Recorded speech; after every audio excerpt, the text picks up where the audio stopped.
Thank you, Dr. Rana and Gujarat Ophthalmic Society for giving me this opportunity.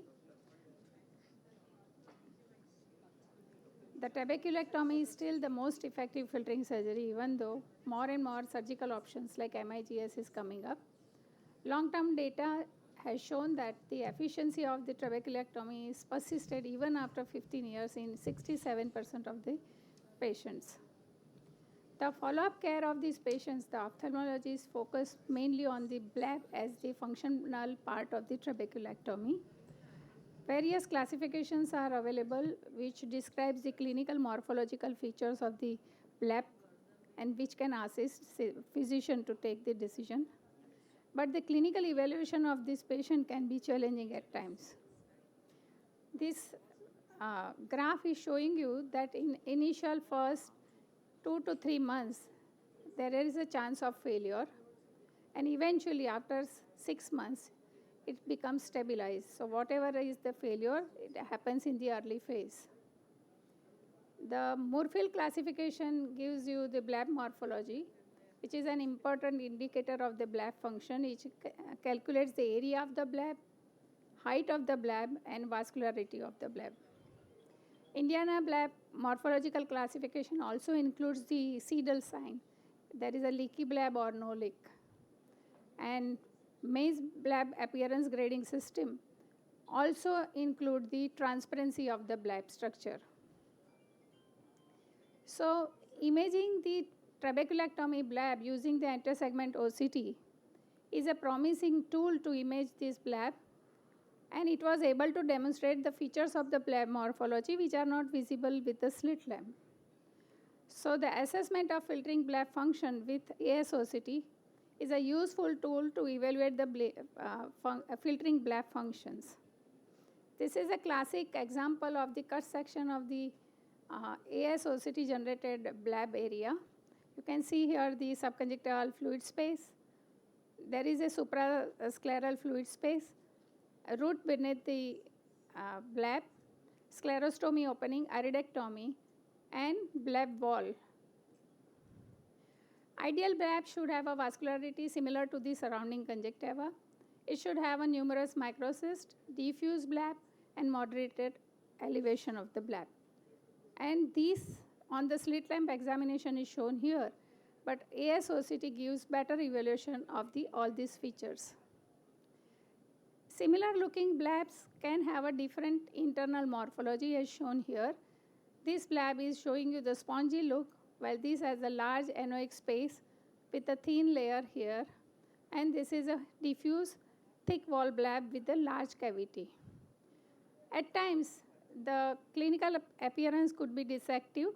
When you look at this Bleb, which is avascular, mildly elevated Bleb, but when we did the AIOS2025, you can see the thick wall Bleb with one single cavity, and this may not be a good functioning Bleb. Cause of Bleb failure is usually vascularization and fibroplasia at subconjunctival and suprascleral space. Rarely it could be obstruction of the internal ostium with the iris or ciliary processes. So coming back to the first graph that I have shown you, can we predict the early failure? Can we recognize it early so that we can prevent the failure and we can manage this Bleb better in the early phase? So the most important step in the management of failing Bleb is to recognize its presence. So with this aim, we undertook a study to correlate morphological features of the Bleb on AIOS2025 at 1 month with the Bleb functionality at the 6 months. So post-operatively, IOP was taken and Blebs were photographed, and AIOS2025 was done. 2 radial and vertical sections were taken at the most elevated area of the Bleb. The Bleb wall reflectivity was divided either in the uniform reflectivity, which is hyperreflective, which is suggestive of dense white area as shown here, and the multiple reflectivity with multiple tiny cavities of aqueous drainage. Multiform Bleb wall reflectivity again was divided into multiple internal layers, subconjunctival separation, and the microcystic areas, which could be an ideal Bleb for the function and success. The root beneath the scleral flap was defined in all these cases. So at the end of our study, we concluded that various patterns were seen, microcyst with the multiple layer or microcyst with the subconjunctival separation, only microcyst, and uniform bleb. So uniform bleb has a more risk of the failure, and the 100% success was seen with the microcyst and subconjunctival separation. So we can predict the long-term success at 1 month by doing this test.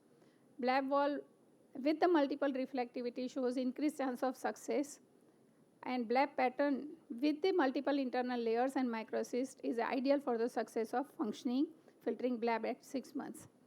One more Japanese study has done. Our findings are matching with this study, but they also had a calculation of the width of internal filtration site. Two eyes bleb may not have a similar pattern. They may behave differently. This is a case post-op day 10 showing the flat bleb and IOP showing the rising 14 millimeter of mercury. So should we remove the releasable suture in such case? Yes, we did release. This is the homogeneous area showing you the flat bleb, dense wall thickness. Post-release, immediately you can see the elevation with the multiple areas of the aqueous, microcyst, and the conjunctival separation. So mitomycin used with the trabeculectomy can have a dreaded complication. So the safer option was introduced in the form of biodegradable implant, which leaves behind its negative copy at the end of 6 months. So the absorption of this material creates an aqueous pocket subconjunctivally with a microcystic area away from it. And there is a complete absorption is seen associated with the shrinkage of the bleb. Is it okay? Should I continue? So this is the anoic area. On day 1, you can see the homogeneous implant. At the 3 months, you can see the aqueous pockets are coming up. Aqueous areas is seen, and at the end of 12 months, there is a total shrinkage of the implant here and good cystic spaces on the suprascleral region with a small and microcystic space on the side. Expressions were used initially, and they were showing you the position of the lens and the good bleb function. Tenon cyst is shown here, and after needling, we can see the flattening of the cyst, and at the end of 6 months, the thick wall bleb with a large cystic space.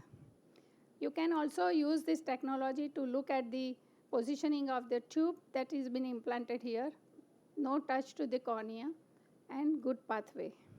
So implication is AIOS can be used to identify the internal structure of a bleb, thereby providing the better understanding of the bleb morphology.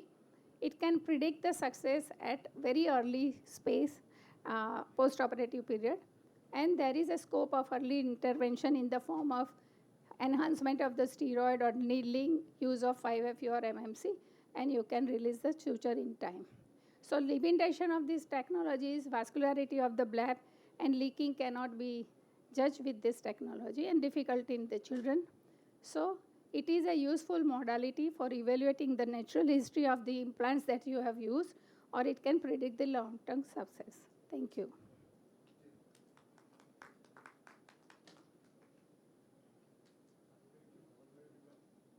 Hello.